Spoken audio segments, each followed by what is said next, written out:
I am the true heiress, just recognized and brought back into the wealthy family. The green tea fake heiress clung to my biological brother, crying and begging my parents, Dad, Mom, we are truly in love. Later, the two of them were kicked out, and I inherited the family fortune. At the age of 18, the Smith family recognized and brought me back. The Smith family parents parked their luxury car in front of my house, holding me and crying uncontrollably. My adoptive parents clutched the bank card they were given, overjoyed. Just days ago, they were worrying about how to afford my brother's wedding house. Now they had the money and got rid of a burden, double happiness. Truly a cause for celebration. The Smith parents said I was their biological daughter they mistakenly took home 18 years ago, telling me to pack my bags and come home. My adoptive parents also chimed in, telling me to gather my belongings and leave. I walked around the yard and came out carrying a firewood stick from the corner. Mr. Smith asked patiently and gently why my belongings were just a stick. I get beaten by this stick every day, and now I feel uneasy if a day goes by without it, I said. Father Smith's face darkened instantly. Mrs. Smith blinked, her eyes reddening as she was about to cry again. The adoptive parents stood by, forcing awkward smiles. That Anna girl just loves to joke around. Ha ha ha. Afraid that the Smith family might find out they treated me poorly and demand their money back, my foster father walked over, trying to pat my head as a gesture of friendliness. Anna, everyone at home spoils you, but when you go to your new home, you must listen to your mom and dad. Noble families have many rules. Don't cause any trouble. It's fine if she causes trouble, Mr. Smith interrupted coldly. Anna can do whatever she wants. No one dares to say a word against her. And from today onwards, her name is Anna Smith. I've already paid the child support, which should cover the kindness you've shown in raising her these past 18 years. From now on, she has no connection to you whatsoever. I was escorted out of the Lincoln family's shabby courtyard by the Smith parents. Behind me, a group of kids waved goodbye. These ghosts are all the baby girls killed by the Lincoln family's preference for sons over daughters over the years. Because their resentment is too strong, they cannot be reincarnated until the Lincoln parents suffer retribution. Don't worry, Anna, the ghost of the eldest Lincoln sister shouted at me. Lee has long been addicted to gambling. At most, this money will be lost by him within 2 months. When the Lincoln family is driven to desperation, we'll be sure to tell you for a good laugh. Ha ha ha. The Smith family is a prominent local dynasty, the kind that makes headlines.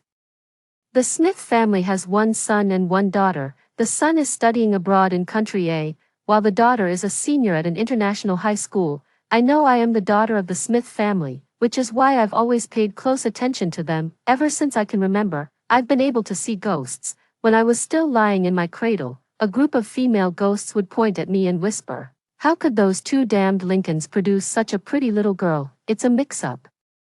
I saw them switch the babies with my own eyes. Oh dear. A child from a good family has fallen into this household. The Lincoln family favored sons over daughters. When they got pregnant and found out it was a girl, they would abort. If they couldn't find out, they would give birth. And if the baby turned out to be a girl, they would let her fend for herself. A newborn baby, left hungry and cold, would be gone within a couple of days. I was tough as nails.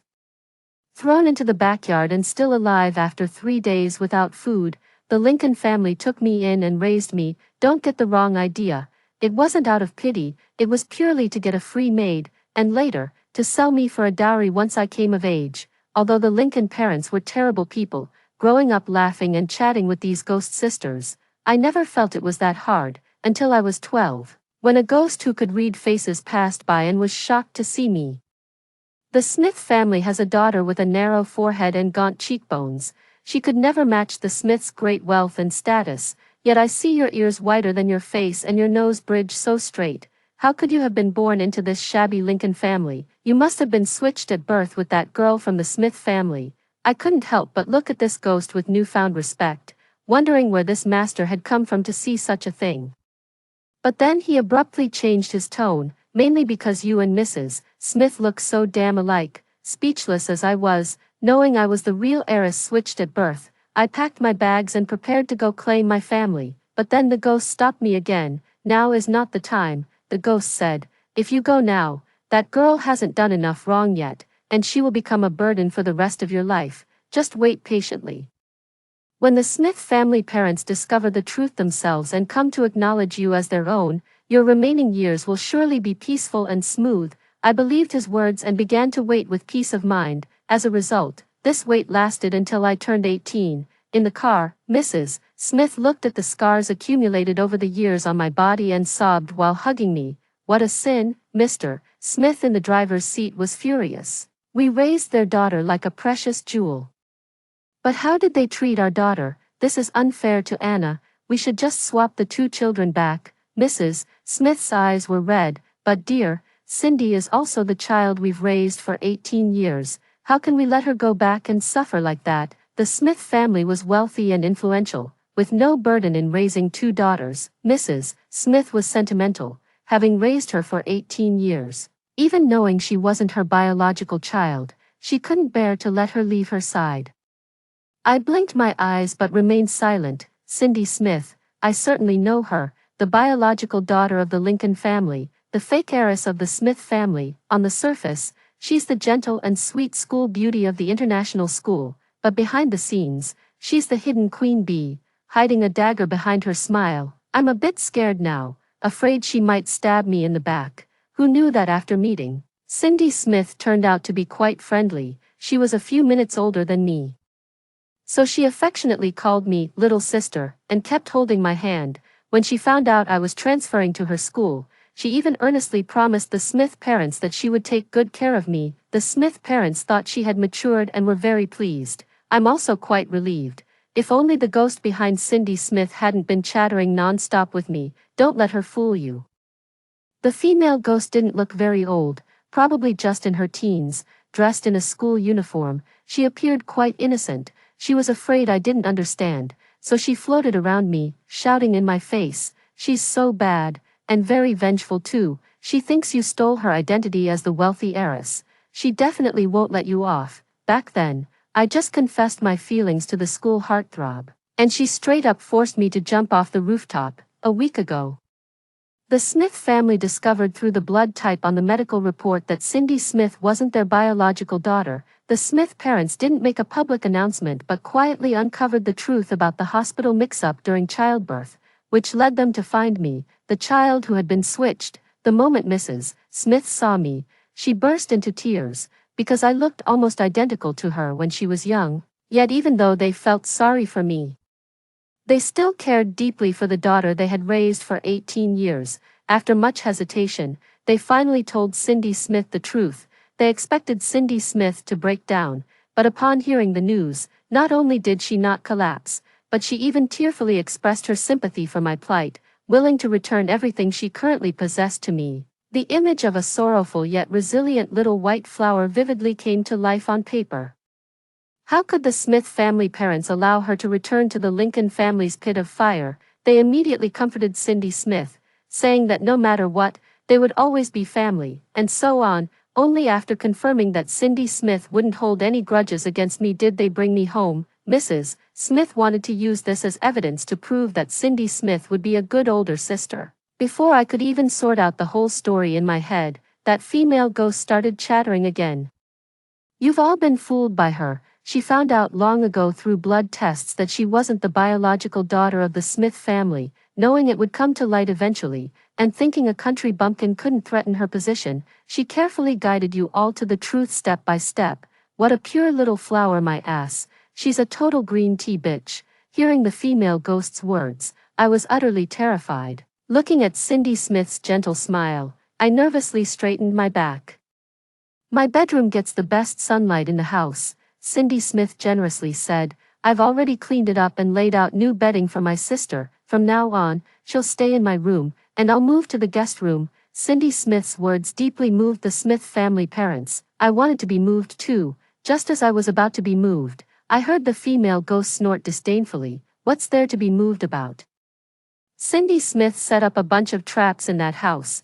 The bedroom is haunted every night at midnight. When you get scared and want to change rooms, she'll generously offer to swap with you. That way, she can show off her magnanimity while also playing the victim to your parents, portraying herself as the well-behaved daughter who never complains and knows how to yield. Even a dead person like me can hear her scheming from a mile away." I instantly broke out in a cold sweat. Help. This woman is terrifying. What's wrong, Anna? Are you feeling unwell? Mrs. Smith noticed my pale face and asked with concern. Cindy Smith also looked over. Her gaze appeared gentle, but I could keenly detect a trace of murderous intent within it. My legs went weak, and I plopped down to kneel before her. Sister, I was wrong. I shouldn't have taken your life, your identity. And I didn't mean to be reborn into Mom and Dad's family. I'm sorry. I was so scared that my voice trembled. I looked utterly pitiful. Cindy Smith was shocked. Sister, what are you talking about? To maintain her persona, she quickly crouched down to help me up. Didn't we already agree? From now on, we'll be real sisters and get along perfectly. Then why did you set up a ghost prank in the bedroom you gave up for me? I asked with a sob in my voice. Don't you hate me? Cindy Smith's perfect mask cracked. What are you talking about? She shrieked. Anna Smith.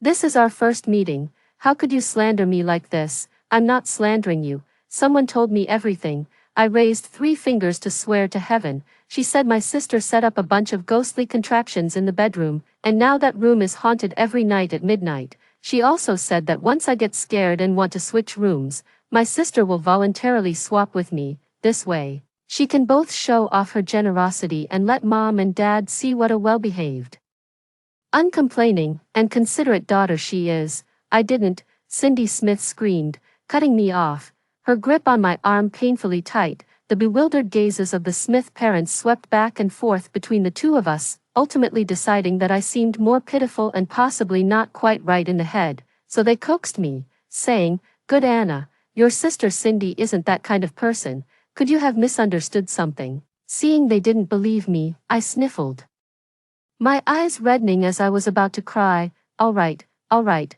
Mom and Dad will have the servants check right away. Mr. and Mrs. Smith immediately surrendered. They asked the butler to search Cindy Smith's bedroom to see if there were any so-called ghostly mechanisms. While waiting, Mrs. Smith held me in her arms and comforted me for quite a while. They thought I had a psychological shadow from the Lincoln family, suffering from persecutory delusions and hallucinations. Meanwhile, Cindy Smith nervously rubbed her fingers. She truly didn't expect all of this to be directly exposed by me. The Smith family parents originally just wanted to placate me, but soon enough, the butler actually brought down a pile of items, a few small mirrors, a bunch of strings, and an extremely ugly ghost doll. This item is quite ingeniously made, the butler said, demonstrating the mirror to us. This mirror uses refraction between mirrors to make the doll's shadow appear outside the curtain. With the lights on, it's not very clear, but in the dead of night, you can definitely see the ghostly figure on the window. To be honest, I was really startled when I saw it just now after turning off the lights. Cindy Smith stared fiercely at the ghostly figure the butler had conjured, her expression slightly twisted. Her demeanor was tantamount to a confession without being pressed. The expressions of the Smith parents were quite subtle. After a long pause, Mr. Smith finally sighed. Cindy, I know this is a blow to you. Mom and Dad also know that you've always considered yourself the only daughter of the Smith family, our beloved treasure. Suddenly losing that blood relation is hard for you to accept, and we understand that, he said slowly. But Anna is our biological daughter. I originally thought that if you 2 sisters could get along well, I would treat it as raising 2 daughters, and both of you would be our precious darlings. But now I don't think that way anymore. Mr. Smith's gaze turned slightly cold. Mrs. Smith realized what he was about to say and opened her mouth to interrupt, but hesitated and remained silent. Tomorrow, I will hold a press conference to make this matter public. I will explain everything clearly to the reporters. Who is whose child? Starting today, the Smith family has only one daughter. And that is Anna Smith, declared Mr. Smith resolutely. The next day, I was dressed to the nines and attended the press conference with the Smith parents. At the press conference, the reporters fawned over the Smith family and showered me with excessive praise, and the subsequent coverage was nothing short of glowing. Relatives and friends of the Smith family called one after another to offer congratulations, making Mr. Smith beam with joy. Mrs. Smith was somewhat worried about Cindy Smith, but she couldn't help feeling happy about my return. No one was unhappy except for Cindy Smith. Oh, there was one more. After seeing the news, my biological brother, who was far away in country A, made a transoceanic call and furiously questioned our parents. Cindy isn't my real sister. How could I not know about such a big matter? Dad Smith choked for a moment. Neither he nor Mrs. Smith told my brother. It's only been a week since the incident. I guess he was too busy and forgot. Your mother and I were worried it might interfere with your studies, Mr. Smith said righteously. But now that you know, it's fine. Remember to come home during the holidays to meet your biological sister. He wanted to create some opportunities for us siblings to get along. But my brother from the Smith family reacted very strongly. That woman is not my real sister. Cindy is my only sister. His voice echoed through the hall on speakerphone. Beside me, Mrs. Smith worriedly grasped my hand. Outrageous, Father Smith slammed the table and stood up. Simon Smith, what kind of talk is this? Simon Smith argued vehemently. Am I wrong? I've never even met that woman. How could I possibly accept her? On the contrary, I've spent 18 whole years with Cindy. That's the unbreakable bond of family. And Dad, how could you just hold a press conference and announce that Cindy Smith isn't a daughter of the Smith family? He shifted his tone and began to complain. For 18 years.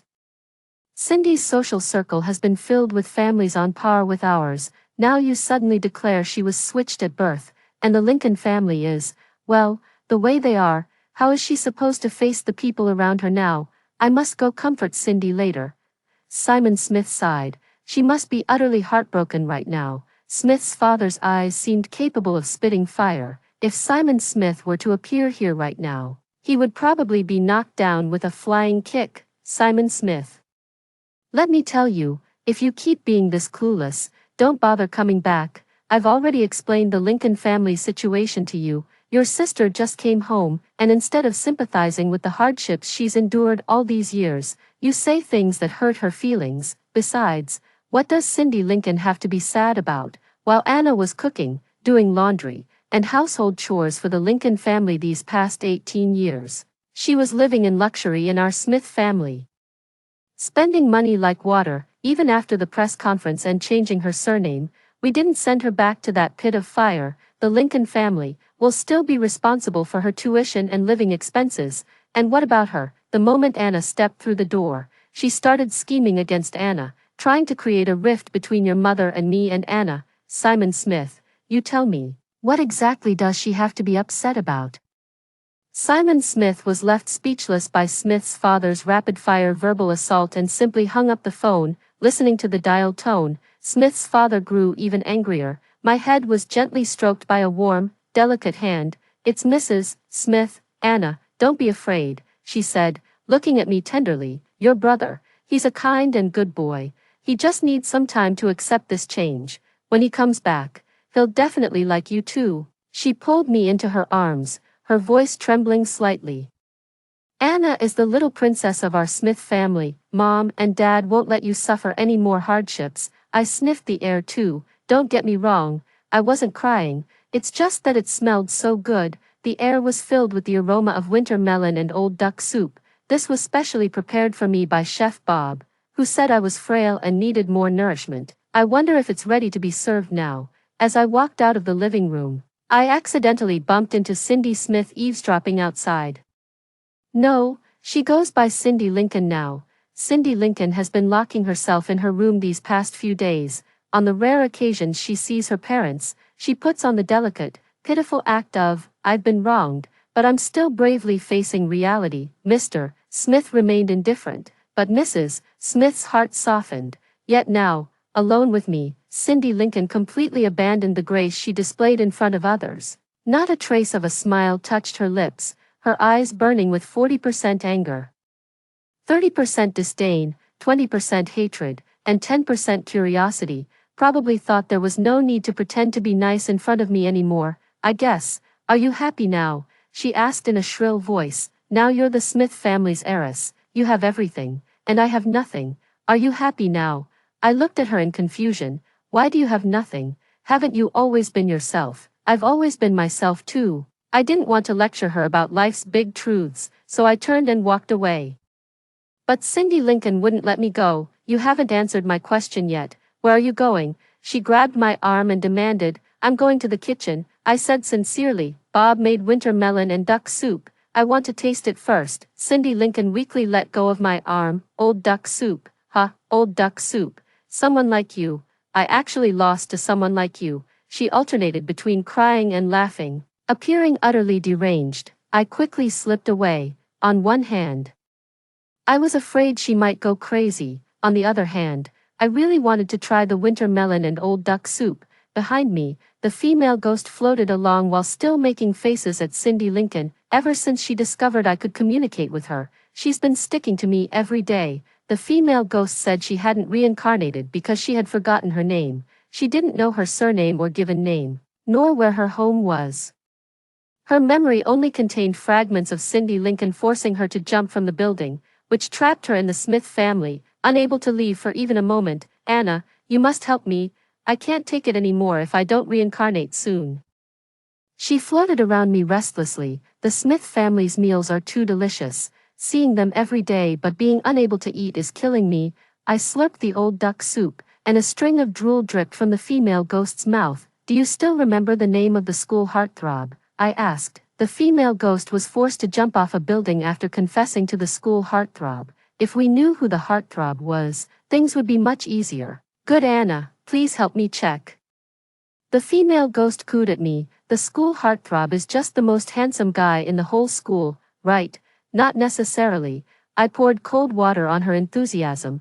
There might be 2 campus heartthrobs, and the so-called 3 most handsome guys could actually be 7. The transfer procedures to the elite school were already completed. The principal of the international school, upon seeing my previous academic transcripts, approved my application without hesitation.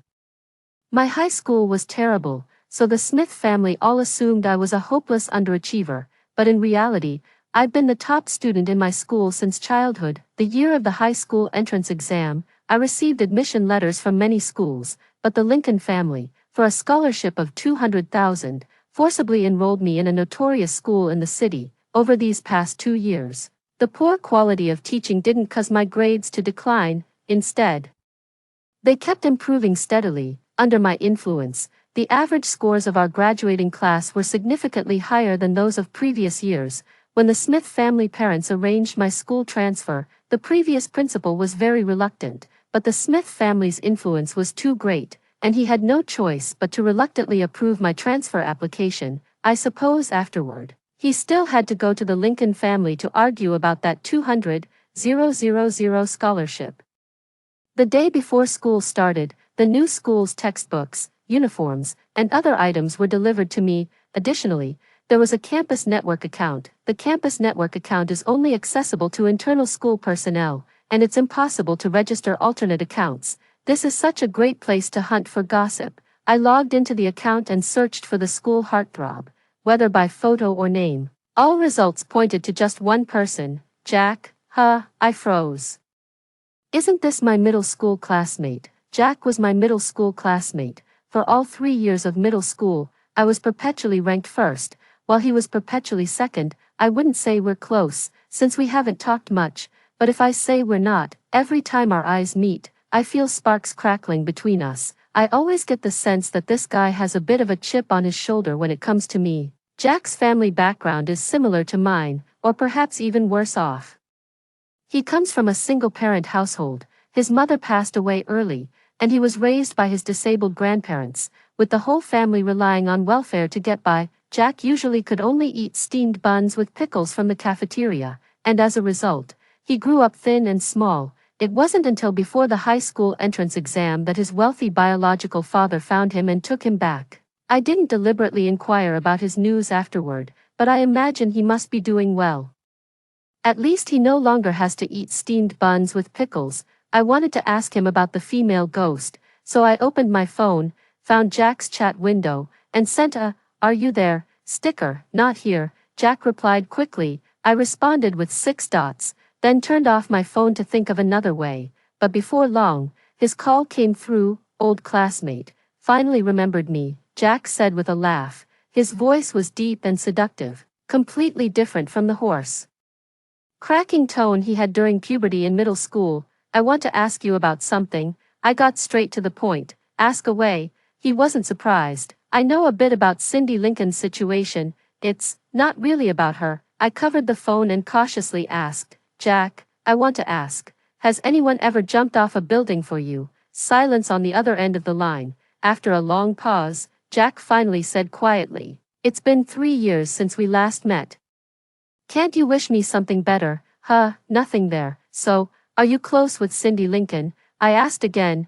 I've never spoken to her, Jack answered honestly. Never spoken to her. Could it be a secret crush? I wanted to test Cindy Lincoln's reaction, so I asked Jack if he could pick me up for school tomorrow morning. I didn't have much hope, but to my surprise, Jack agreed without hesitation, the next morning after breakfast. The Smith parents wanted to personally drive me and Cindy Lincoln to school, but I declined. Mrs. Smith seemed very nervous and cautiously asked me if I was unhappy. She was just showing concern for the pale-looking Cindy Lincoln across from her 1 second, and the next, her attention shifted to me. This realization made Cindy Lincoln's expression even more unpleasant. I had just shaken my head when I heard the sound of bicycle bells outside, immediately grabbing my school bag and running out. Seeing this, the 3 members of the Smith family quickly followed suit. Jack stood tall and slender, balancing on one leg against his bicycle, waving at me with a smile. I'm off to school. I was about to run over when Mrs. Smith grabbed the strap of my backpack. Anna, who is he? She looked at Jack, her voice laced with wariness. Mr. Smith also stared intently at Jack, his gaze full of danger. Fortunately, Jack was wearing his school uniform, otherwise security would have already dragged him out by now. But when Cindy Lincoln recognized it was Jack, she relaxed, the corners of her lips curling slightly with a hint of mockery. It was nothing like the demeanor of a girl secretly in love. I'm a bit confused. Hello, Uncle and Auntie. Jack walked over and greeted them politely when he saw me being stopped. My name is Jack. I was Anna's middle school classmate, and now we're also in the same high school class. My class is the elite class of the school, and only students with outstanding academic performance can get in. Additionally, his appearance was quite deceptive, which helped ease the expressions of the Smith family parents. Seeing this, I also bid them farewell. Dad, Mom, you can take my sister to school. I made plans with Jack. He's taking me to school today. I hopped onto the back seat of Jack's car and waved goodbye to them. Jack nodded to them, then took me away from the Smith family villa on his bike. His speed wasn't slow, and I tightly gripped the hem of his clothes, afraid of being thrown off. Suddenly, with a sharp turn, my body was thrown against his back by inertia, and my hands instinctively wrapped around his waist. Hold on tight. Jack's voice drifted over. If you fall, you'll have to walk to school by yourself. I pouted, but obediently tightened my arms around him a little more. Jack had changed a lot compared to 3 years ago. Back then, he was a head shorter than me, but now he's so tall that looking up at him makes my neck ache. His once round face had also become more chiseled, with sharp angles. No wonder he's called the school heartthrob. Jack, there must be quite a few girls at school who like you, right? I asked blankly. Yeah, Jack chuckled. I'm getting so many love letters now that my hands are tired. What about Cindy Lincoln? Does she like you too? I pressed further. Cindy Lincoln, there's no way she'd like me. He shook his head. She considers herself the young lady of the Smith family. How could she possibly look favorably on a bastard like me, illegitimate child? My gossipy flames instantly blazed fiercely. Jack didn't mind and began telling me about his background. Jack came from a single-parent family and took his mother's surname. After his mother passed away early, he lived with his disabled maternal grandparents. According to their account, Jack's biological father had long passed away. His maternal grandparents had never met his father either. Everything was based solely on his mother's claims. At the age of 15, a wealthy businessman named Duncan sought him out, claiming to be Jack's real father. Duncan already had a wife at home, yet he still got Jack's mother pregnant. Initially, Duncan wanted Jack's mother to have an abortion, but she left without a word. The wealthy Mr.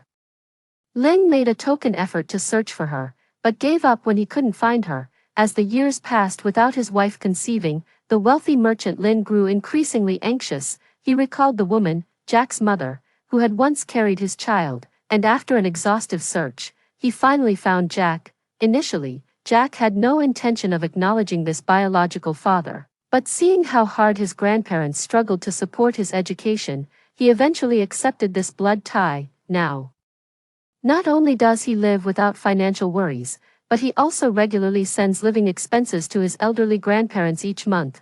Then your actual surname is Duncan now? I asked. He shook his head. I'll always be Jack Taylor. Life is always more dramatic than TV dramas. Duncan, the wealthy businessman, couldn't have had only Jack's mother as his woman. While searching for Jack, he also looked for other women with whom he had fleeting relationships. In the end, it was tallied that over 30 women among them claimed to have borne his child. After conducting paternity tests one by one, 17 were confirmed to be his biological children. Old Lady Duncan had been clamoring for grandchildren, but when 17 little treasures were suddenly dumped in her lap, she actually felt embarrassed and was adamant that so many couldn't possibly be recognized as part of the family. Duncan, the wealthy merchant, was quite the eccentric himself.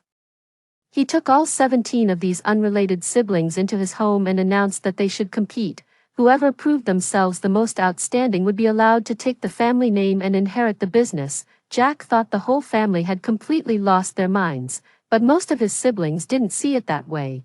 They actually started competing in earnest. Now the Duncan household is filled with daily scheming and bickering.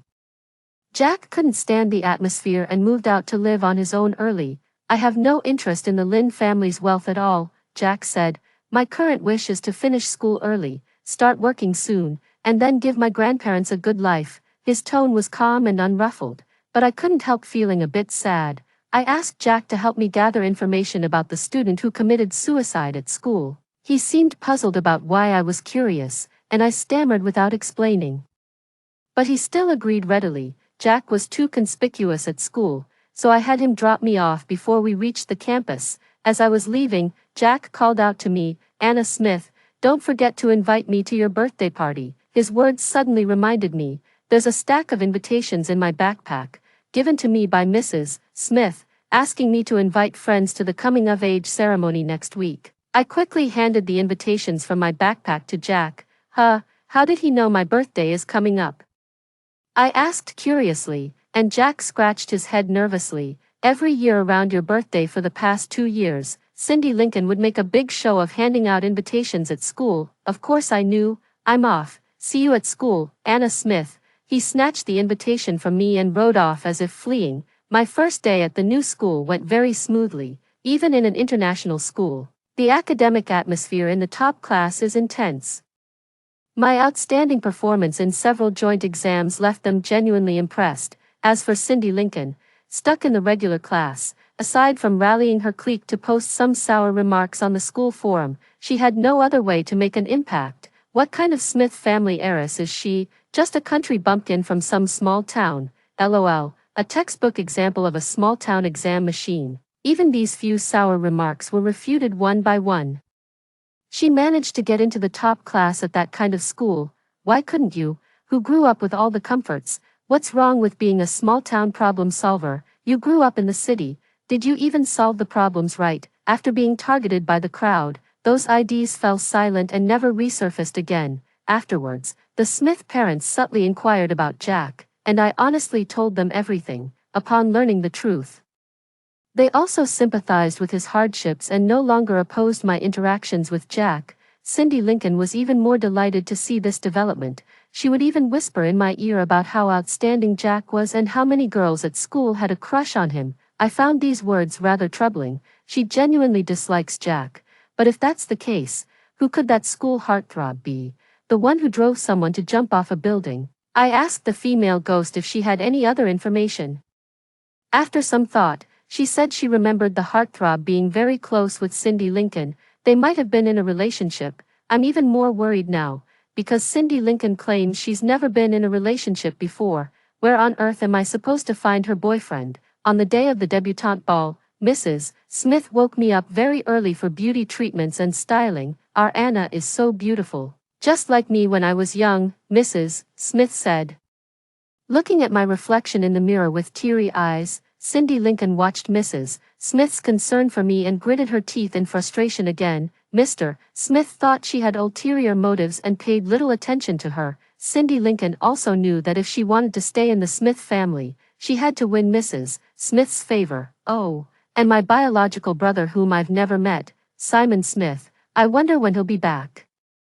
As night fell, The banquet began. Father Smith took my hand and led the first dance. Faintly, I overheard the guests below discussing the mistaken identity incident. As I glided across the dance floor, I happened to meet the venomous gaze of Cindy Lincoln from below the stage. In previous years' birthday parties, Cindy Lincoln was always the main attraction, but this year, the spotlight was stolen by a country bumpkin like me. She must be utterly resentful. The next second, Cindy Lincoln turned and left, disappearing into the crowd. I had a vague sense of foreboding. After the banquet began, Mr. and Mrs. Smith kept me by their side and introduced me to their relatives and friends. I felt a bit tired, so I made an excuse to leave and went out to the balcony for some fresh air. Happy birthday.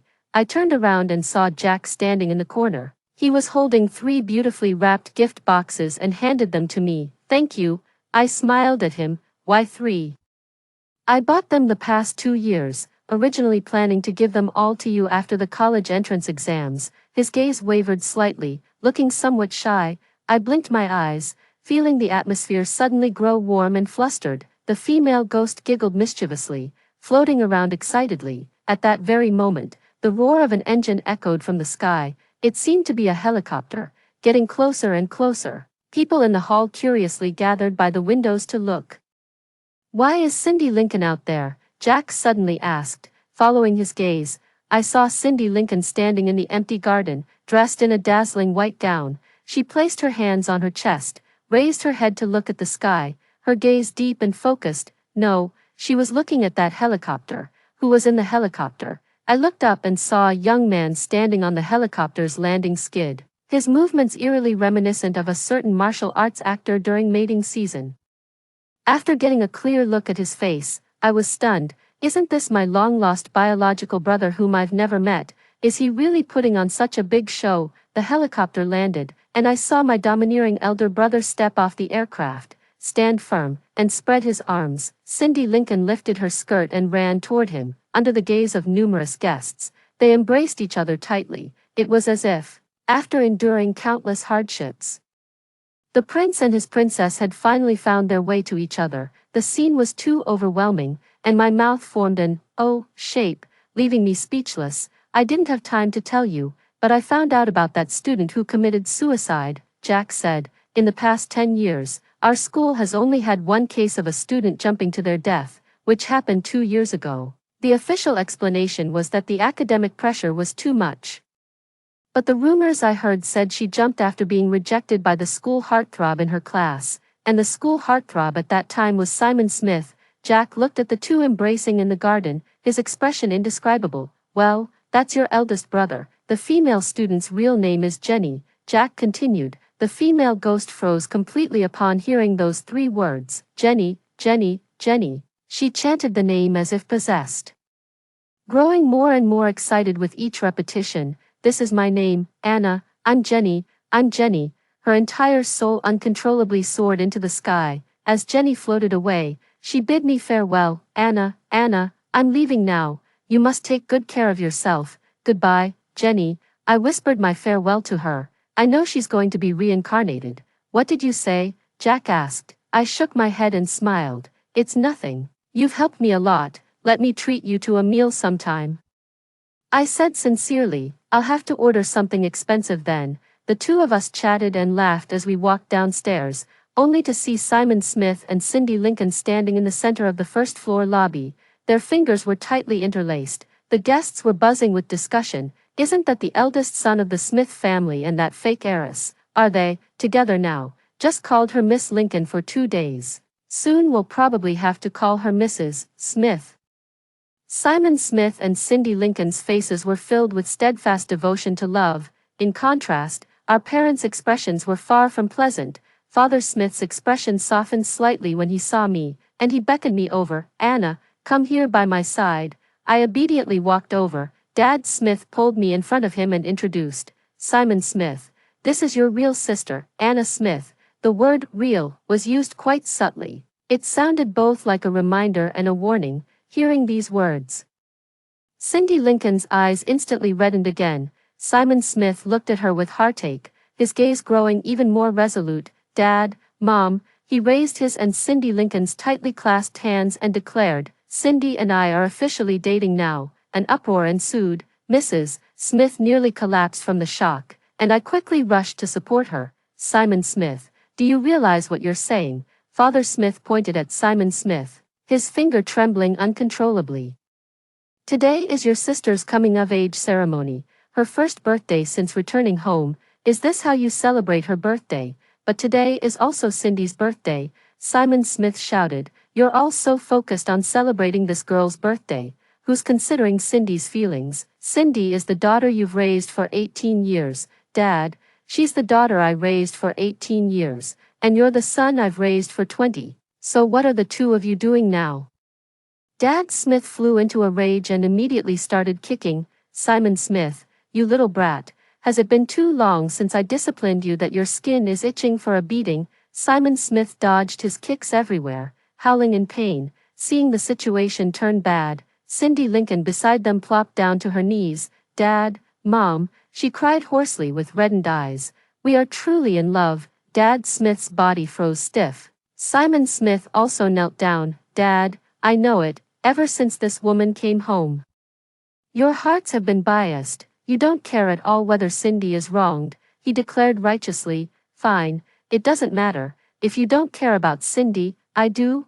I love Cindy. I've loved her since we were kids. No matter who she is, I'll only ever love her. No matter whether you agree or not, I'm going to be with Cindy." The two of them embraced tightly, as if they were the legendary cowherd and weaver girl reunited. Father Smith's body swayed and then collapsed straight to the ground. "Dad," Simon Smith was stunned. Mrs. Smith also collapsed to the ground. I quickly stepped forward to check on her. Fortunately, her breathing was normal. She had just fainted. "Uncle, hurry and call an ambulance. Aunt, please escort everyone out," I commanded calmly and composedly. The Smith family servants sprang into action, some making phone calls, others guiding guests out, all in an orderly manner. Cindy Lincoln was unwilling to end things so ambiguously and wanted to say more, but I stopped her. "Cindy Lincoln," I stared at her face, not missing the slightest flicker of emotion. "Do you know Jenny?"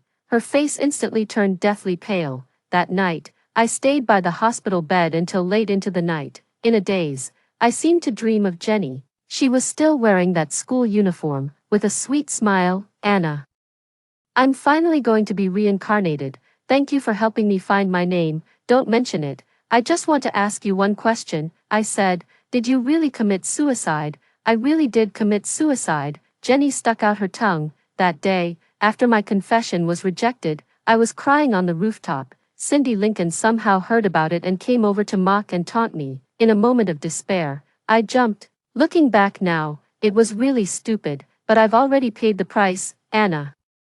So don't scold me." She cooed at me, just like before when she used to float by my side. "This time, I'm really leaving. Anna, you must be happy." She waved at me. The sleep faded away, and I slowly opened my eyes. Dad Smith was already awake, gently stroking my hair, meeting my gaze. He smiled wearily. "Anna, thank goodness Mom and Dad still had you," Dad Smith said. In just one night, he seemed to have aged 10 years. After Mr. Smith was discharged from the hospital, he swiftly sent Cindy Lincoln back to the Lincoln family. Simon Smith tried to make a scene but was immediately escorted back to Country A. Oh, and by the way, he had skipped class to come out, which directly resulted in failing 2 courses. The sole purpose of Simon Smith's return to the country this time was to back up Cindy Lincoln. Upon learning about this, Smith's father smashed a teacup in his study again. Yet, the Smith family didn't completely cut off Cindy Lincoln. They still paid her tuition for the second half of her senior year, which, including various miscellaneous fees at the expensive international school, amounted to a 6-figure sum. However, Cindy Lincoln's final exam results suffered a Waterloo, plummeting from above average to the bottom of the class. Students in international schools are generally divided into 2 types: those with excellent academic performance who aim for college entrance exams, and those from wealthy families who only think about studying abroad. Cindy Lincoln's grades were originally at a level where she could either push forward or fall back, but recently she has completely lost interest in studying, causing her grades to plummet rapidly. Moreover, the Lincoln family is impoverished and absolutely cannot afford Cindy Lincoln's study abroad expenses. No one knows how the Lincoln family discussed it internally.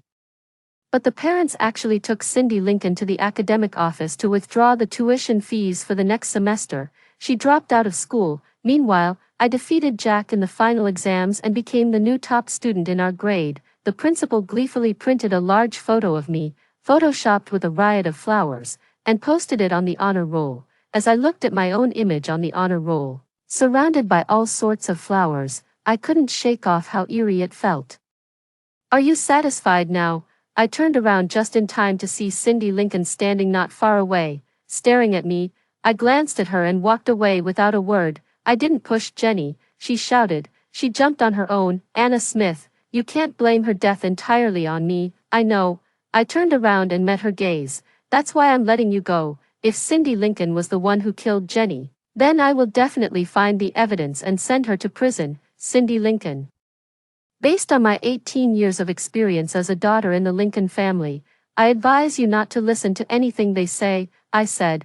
When I was 4 years old, the Lincoln parents sold me to human traffickers. I managed to call the police on the way, and the officers caught the traffickers and returned me to the Lincoln family. When I was 15, the Lincoln family wanted me to drop out of school and start working. I deliberately told them that a school was willing to offer me a $200,000 scholarship to enroll, and only then did the Lincoln family agree to let me continue my education. The only truth I've understood since childhood is to rely on myself. Whether in the Lincoln family or the Smith family, I will always remain true to myself, and this is precisely what I could never understand about Cindy Lincoln.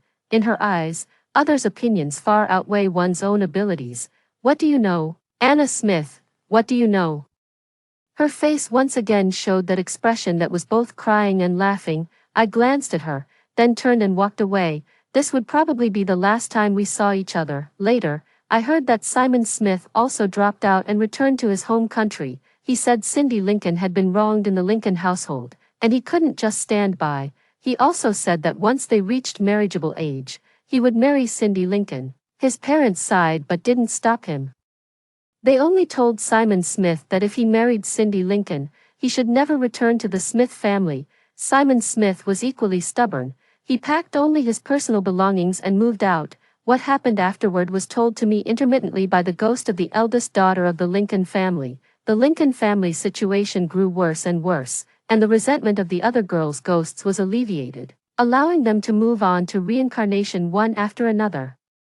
Only the eldest daughter of the Lincoln family remained. She wanted to see the final outcome of the Lincoln family. She said the Lincoln family offered Simon Smith a bride price of $100,000. She said that Simon Smith emptied all his bank cards to finally gather enough for the betrothal gifts. As soon as they came of age, they got married. She said that the eldest brother of the Lincoln family developed a gambling addiction and lost the entire Lincoln family fortune. She said that the Lincoln family members cried and made a scene all day, forcing Simon Smith to come to the Smith family for money, but Simon Smith absolutely refused. She said that Cindy Lincoln was pregnant. At that time, I had already graduated from university. As the only daughter of the Smith family, I took over the company without hesitation. As I became more skilled in the business, Mr. Smith gradually delegated authority to me, allowing him and Mrs. Smith to enjoy their retirement and travel the world. One day, I was suddenly informed by my secretary that a Mr. Song wanted to see me. I asked her to bring him in and found that it was indeed Simon Smith. The once dashing young man standing on the helicopter now looked utterly wretched. Anna, he couldn't hold back his tears when he saw me. "I'm sorry, I'm sorry, I'm sorry." I watched quietly as he cried, sensing that he had learned something. Sure enough, Simon Smith began recounting his experiences over the years.